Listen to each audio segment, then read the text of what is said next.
Gunung Welirang, dalam bahasa Jawa, namanya berarti belerang. Sebuah gunung berapi aktif yang berdiri gagah di perbatasan Pasuruan dan Mojokerto. Bagi mereka yang percaya, Welirang adalah salah satu runtuhan dari Mahameru, tempat suci, dan seringkali tempat yang dianggap angker. Kisah ini dimulai pada bulan April tahun 2006, saat sebuah rombongan ekspedisi belerang memulai pendakian menuju puncak setinggi 3.156 meter di atas permukaan laut. Malam pertama, jam 11. Setelah salat Isya, kami memulai langkah berat di bawah cahaya senter yang menembus pekatnya kegelapan hutan. Target kami adalah pos 2 Kokopan, yang harus kami capai sebelum fajar menyingsing. Perjalanan malam memang selalu menyimpan misterinya sendiri. Di tengah jalur sebelum pos 1, rasa lelah yang luar biasa menghantam tubuh saya. Saya memutuskan untuk berhenti sejenak, duduk di atas gugusan batu besar. Saat mata saya terasa berat dan hampir terpejam, tiba-tiba saya merasakan sebuah kehadiran. Di samping saya, duduk seorang wanita, membawa tas ransel besar.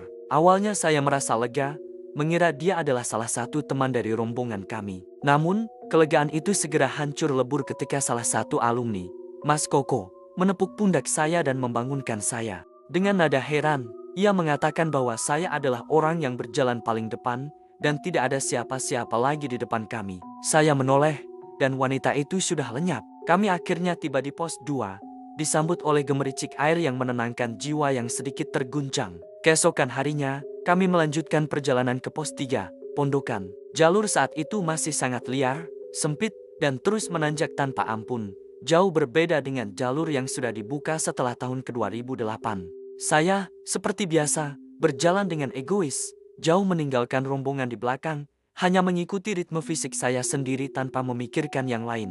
Di Pondokan, kelelahan kami semua mencapai puncaknya. Jauh sebelum jam 9 malam, kami semua sudah tertidur lelap di dalam tenda masing-masing. Pagi harinya, kami terbangun bukan karena alarm, melainkan karena suhu ekstrem yang menusuk tulang. Seluruh permukaan tenda kami diselimuti lapisan kristal es tipis. Setelah memaksakan diri untuk berangkat lebih pagi, tepat pukul 10 pagi, kami akhirnya berhasil menjejakkan kaki di puncak Welirang. Pemandangan dari puncak itu luar biasa indahnya, tapi rasa haus yang hebat mulai menusuk tenggorokan kami. Di puncak inilah, sebuah keputusan fatal diambil. Saya dan Odi, salah seorang rekan, memutuskan untuk turun lebih dulu dengan tujuan mengambil air di Pondokan. Kami membawa beberapa botol kosong yang kami temukan berserakan di jalur.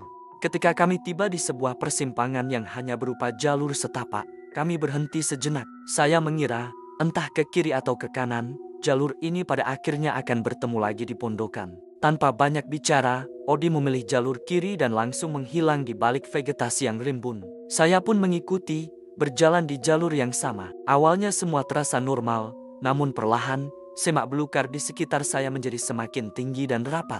Ketika saya sadar, jalur pendakian yang seharusnya saya lalui telah hilang sepenuhnya. Saya bukan lagi berada di jalur, melainkan di tengah-tengah semak lebat pada tanah yang miring, dan yang lebih mengerikan, saat saya menoleh ke belakang, terhampar sebuah tebing terjal yang siap menelan siapa saja. Keputusasaan datang menusuk tanpa ampun. Saya berteriak minta tolong sekuat tenaga, tetapi hanya suara saya yang memantul, ditelan oleh keheningan hutan.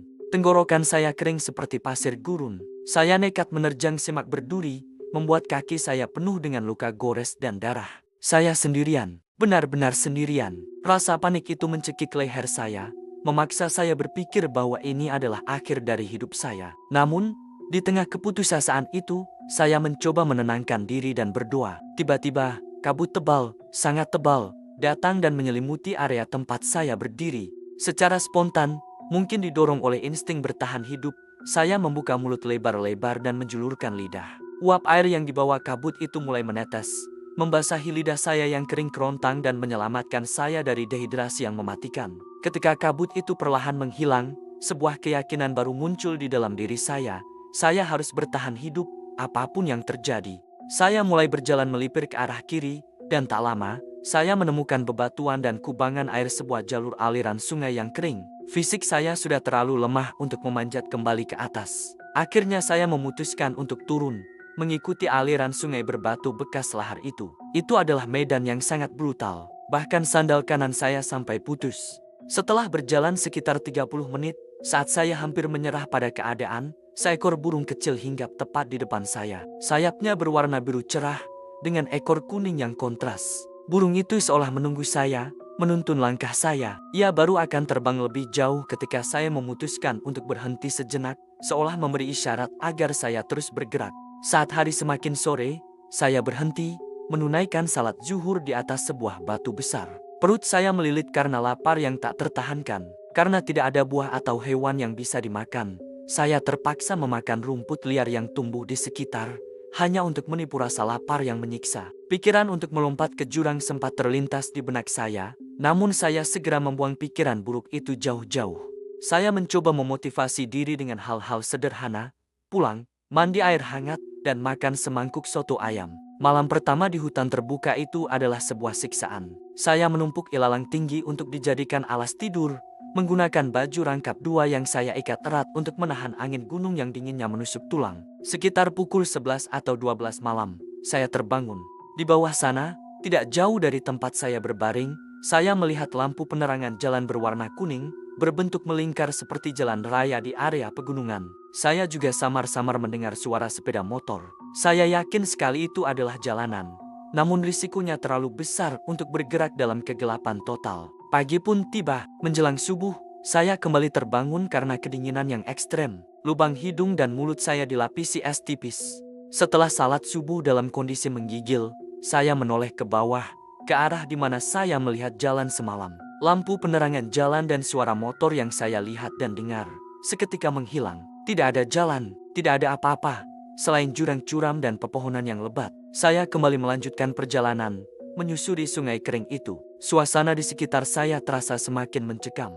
Ketika suara azan asyar mulai terdengar samar-samar dari kejauhan, saya merasakan ada kehadiran lain di belakang saya. Sebelum saya sempat bereaksi, tubuh saya ditubruk dengan sangat keras oleh sesosok pria parubaya. Semuanya menjadi gelap. Ini bukanlah akhir dari cerita, tapi justru awal dari teror yang sesungguhnya. Apa yang terjadi selanjutnya? Tunggu kelanjutannya di video berikutnya. Terima kasih sudah menonton.